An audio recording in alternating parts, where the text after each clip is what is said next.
Bueno, es común que la gente tire las aspiradoras y en concreto es por esto, muchas veces.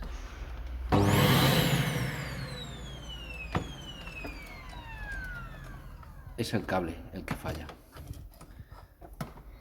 Ya se ha terminado de romper. Vamos a cambiarlo. Ahora.